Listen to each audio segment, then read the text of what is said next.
Freedom Day, a day the country celebrates the first post-apartheid elections.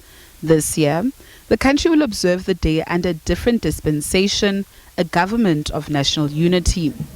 Government will use the opportunity to outline the progress it has made since the dawn of democracy in building a united and inclusive nation, whilst also reflecting on what it says is collective resilience in safeguarding democratic gains while critically addressing ongoing challenges. President Cyril Ramaphosa has described the 27th of April 1994 as a democratic breakthrough. The 27th of April 1994 was a victory for non-racialism, for non-sexism, for human dignity and progress, not just in South Africa, but everywhere. It was a victory for reconciliation. The democratic breakthrough that we achieved was much about liberating South Africans from apartheid, as it was about freeing white South Africans from their prejudice and fear.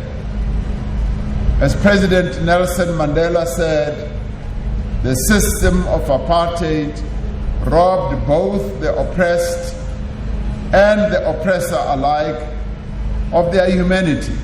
30 years on, the country grapples with economic challenges, high unemployment rates, inequality, crime, and service delivery challenges, amongst other issues.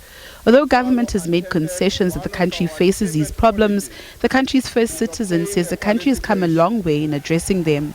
Our task over the last 30 years has been to bridge the huge divides of wealth and opportunity in our country between black and white, between men and women, between urban and rural dwellers.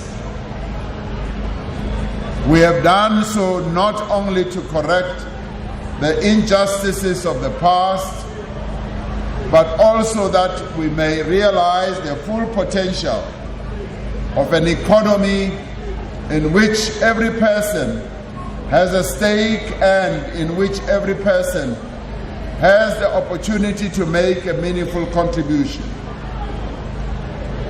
Although there have been setbacks, and there have been quite a few, although we have faced challenges both beyond our borders and here at home, our economy has tripled in size since 1994.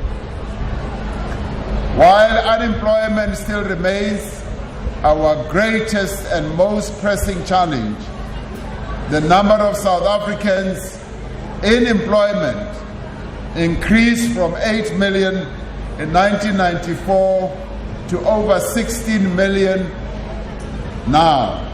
Meanwhile, the Electoral Commission, which is charged with ensuring free and fair elections, weighs in on the meaning of the day. We approach Freedom Day, and on the occasion of the 31st anniversary of South Africa's first democratic elections on 27 April, the Commission joins the nation in celebrating this moment of democratic breakthrough. The day does not only mark a break with our past, it also memorializes the beginning of our nation's journey towards a democratic society. For its part in strengthening constitutional democracy, the Commission will endeavor to ensure the delivery of credible, free and fair elections. Moving forward, the GNU has resolved to dedicate the next 5 years to actions that will advance 3 strategic priorities, namely driving inclusive growth and job creation, reducing poverty and tackling the high cost of living, and building a capable, ethical and developmental state. Natasha Piri, SABC News, Johannesburg.